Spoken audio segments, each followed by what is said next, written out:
नमस्ते मित्रों, व्रत पूजा त्यौहार चैनल में आप सबका बहुत बहुत स्वागत है। आज मैं आपको खरमास, जिसको हम अधिक महीना कहते हैं, जानते हैं। अधिक महीने में व्रत पूजा दान धर्म का कई गुना अधिक फल प्राप्त होता है।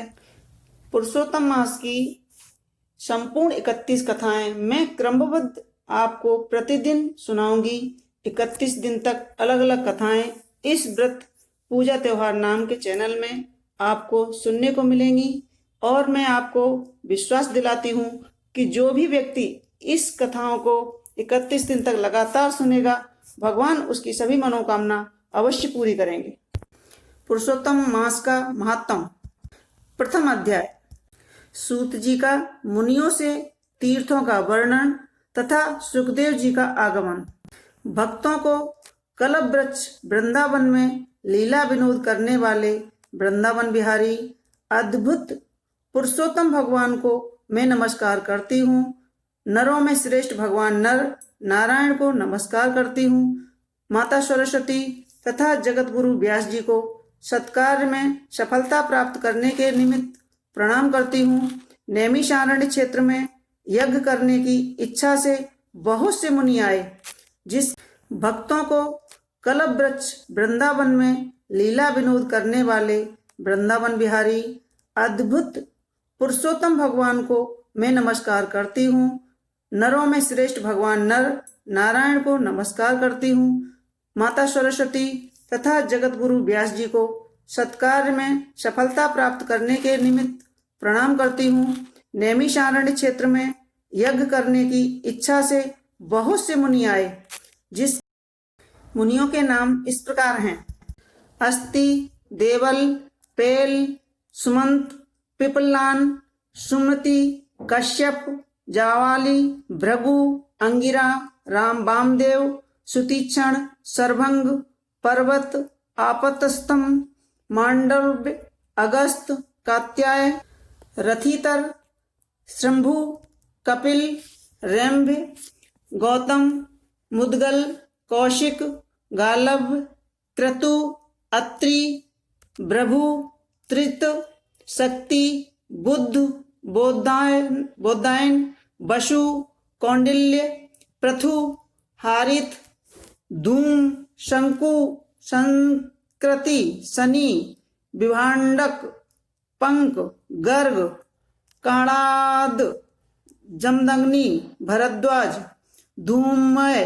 मौन, भार्गव, कर्कश, शौनक, शतानंद, महातप, विशालाक्ष, विष्णुबुद्ध, जर्जर, जय, जगम, पार, पाशधर, पूर, महाकाय, जैमिनी, महाग्रीव, महाबाहु, महोदर, महाबल, उद्दालक, महासेन, आर्त, अम्लाक प्रिय, अर्धबाहु, उर्वपाद, एकपाद, दुर्धर, उग्रशील, जलासी, पिंगल, अत्रि, ऋभु, ऋषु, सांडीर, करुण, काल, केवल्य, कलाधर, श्वेतबाहु, रोमपाद, कद्रु, कालाग्नि, रुद्राग, श्वेताक्षर, आध, सर्भंग, पृथुश्रवा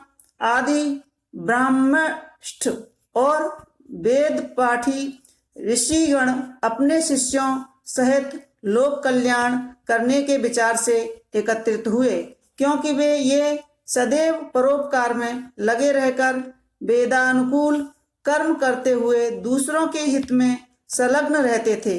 ये नैमिषारण्य क्षेत्र में यज्ञ करने के लिए इकट्ठे हुए थे। उधर सूत जी भी तीर्थों का भ्रमण करते हुए अपने शिष्यों के साथ आ पहुंचे। वहां सूत जी ने संसार का सागर से पार उतारने वाले समस्त ऋषिगणों को दर्शन किया और शिष्यों सहित सबको नमस्कार करके सूत जी आनंद मगन हो गए। ऋषियों ने लाल रंग की वृक्ष की छाल पहने प्रसन्न मुख, शांत, सद्गुण युक्त, परमार्थी, आनंद स्वरूप परम तत्व के जानने वाले सूत जी को अर्धपुंड तिलक लगाए गोपी चंदन की मृतिका से राम नाम तथा दिव्य शंख और चक्र का छापा लगाए तुलसी की माला तथा जटाओं के मुकुट से शोभित महा अद्भुत मंत्र का जाप करते हुए सब शास्त्रों के सार तत्व के ज्ञाता, सब जीवों का हित करने वाले, इंद्रियों और क्रोध को जीतने वाले, जीवन मुक्त जगत के गुरु वेद व्यास जी के कृपा पात्र और व्यास जी के समान ही इच्छा रहित तथा विविध गुण संपन्न देखकर समस्त मुनिजन सहसा एक साथ उठकर खड़े हो गए। सभी ने तरह तरह की अद्भुत कथाओं के सुनने की इच्छा से सूत जी को घेर लिया। तब सूत जी ने हाथ जोड़कर विनम्र हो ऋषियों को प्रणाम किया। तब ऋषि बोले, परम भागवत सूत जी, आप चिरजीवी हो। आप हमारे बिछाए हुए इस उत्तम आसन पर विराजमान हुए, क्योंकि आप बहुत थके हुए हैं। ऐसा अनुरोध कर सभी ऋषिगण अपने अपने आसनों पर बैठ गए। तब तपोबुद्ध रोम हर्षण के पुत्र श्री सूत जी ऋषियों से आज्ञा लेकर अपने आसन पर बैठ गए। जब सूत जी आसन पर बैठ गए और उनकी कथा थकान दूर हुई, तब मुनियों ने पुण्य कथा सुनने के विचार से सूत जी से कहा, हे सूत जी, आप महाभाग्यवान हैं, क्योंकि आपने गुरु वेद व्यास जी की कृपा से भागवत रहस्यों को वर्णन करने की शक्ति प्राप्त की है। आप सकुशल तो हैं? जाने बहुत दिन पश्चात आज नैमिषारण्य में कैसे आ गए? आप वेद व्यास जी के शिष्यों में शिरोमणि हैं, हम सबके पूज्य हो। हम लोगों ने संसार में सार रूप सहस्त्रों कथाएं सुनी हैं, उनमें भी सार रूप और श्रेष्ठ कर आपके मन में जो परिणाम में शुभदायक निश्चित विषय हो, जो संसार रूपी समुद्र में डूबी हुई लोगों को पार लगाने वाली हो, अज्ञान रूपी अंधकार में ग्रसे हुए लोगों को ज्ञान रूपी मंत्र देने वाली, हे सूत जी, आप इस संसार रूपी रोगों को नष्ट करने के लिए रसायन के समान उत्तम कथा रूपी सार को हमारे सम्मुख वर्णन कीजिए, जिसमें हरि लीला रूपी रस मिला हुआ हो और परम आनंद का कारण हो। ऋषियों के ऐसे वचन सुनकर सूत जी हाथ जोड़कर आदर करते हुए बोले, हे मुनिजनों, आप सब मेरा मनोहारी उपाख्यान सुनिए। मैं पहले पुष्कर नाम के तीर्थ को गया था। वहां स्नान करके देवताओं, ऋषियों और पितरों को तर्पण आदि से तृप्त किया। पश्चात जन्म मरण आदि सब बंधन विनाशिनी यमुना के तट पर गया। वहां से क्रमानुसार अन्य तीर्थों में होता हुआ गंगा जी के तट पर आया।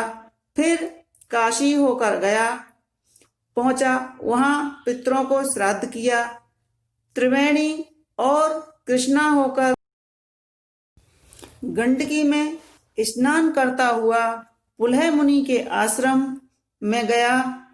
फिर मैं धेनुमती में स्नान करके सरस्वती के किनारे 3 दिन तक उपवास करके गोदावरी पहुंचा। फिर कृतमाला, कावेरी, निर्विंध्या, ताम्रपड़ी, त्राप्ती, बेहायसी, नंदा, नर्मदा और सर्मदा में स्नान करके चर्मणवती होता हुआ सेतुबंध रामेश्वर गया। वहां से बद्रिकाश्रम धाम पहुंचा। वहां नारायण का दर्शन कर तपस्वियों को नमस्कार कर फिर नारायण की स्तुति कर सिद्ध क्षेत्र आया। इन सभी क्षेत्रों में भ्रमण करते हुए कुरुक्षेत्र गया। वहां से जांगल देश होता हुआ मैं हस्तिनापुर पहुंचा, जहां पर मैंने सुना महापुण्यवान राजा परीक्षित बहुत से ऋषियों के साथ गंगा जी को जा रहे हैं। उनमें अनेकों सिद्ध योगी और महासिद्ध मुनि थे। कोई निराहारी, कोई केवल वायु भक्षण करने वाला, तो कोई पत्तों को खाकर रहने वाला था। कोई केवल श्वास के बल पर ही जीने वाला, तो कोई फलाहारी और कोई फैन का आहार करता था। हे विप्रो, उस समाज में कुछ अन्न पूछने की कामना से मैं भी वहां गया कि वहीं भगवान मुनिराज व्यास जी के पुत्र महातेजस्वी श्री सुखदेव जी आ पहुंचे, जिनका मन भगवान श्री कृष्ण के चरण कमलों में लगा हुआ था। उनकी 16 वर्ष की आयु थी। शंख के समान कंठ, लंबे और चिकने केशों से घिरा हुआ मुख था। शक्तिवान कंधे, चमकती कांति, अवधूत वेश, ब्रह्म स्वरूप बालकों से घिरे हुए थे जो उन पर थूक रहे थे। स्त्रियां धूल फेंक रही थीं, जैसे भिन भिनाती मक्खियों से घिरा हुआ हाथी। ऐसे महामुनि सुखदेव जी को धूल से सने हुए देख समस्त मुनिगण हाथ जोड़कर उठकर खड़े हो गए। इस प्रकार बड़े बड़े महेश्वरियों द्वारा उन्हें पूजित देखकर परेशान करने वाली स्त्री और बालक दूर से ही पश्चाताप करते हुए उनको प्रणाम कर क्षमा याचना करते हुए तथा पछताते हुए अपने अपने घर चले गए। तब मुनियों द्वारा बिछाए गए कमल चक्र जैसे ऊंचे श्रेष्ठ आसन पर सुखदेव जी विराजे। वहां व्यासपुत्र ज्ञान रूपी महासागर सुखदेव जी ऋषियों द्वारा पूजे गए ऐसे शोभा पाने लगे जैसे तारागणों के मध्य में चंद्रमा शोभा पाता है। मित्रों, यह थी पहले अध्याय की कथा। आगे दूसरे अध्याय की कथा मैं आपको क्रमशः कल सुनाऊंगी। तो दोस्तों, यह थी अधिक मास की पहले अध्याय की कथा। अगर आपको हमारी कथा पसंद आए तो कमेंट्स बॉक्स में जाके जरूर लिखें और हमारे चैनल को लाइक करें, शेयर करें और सब्सक्राइब करें। धन्यवाद।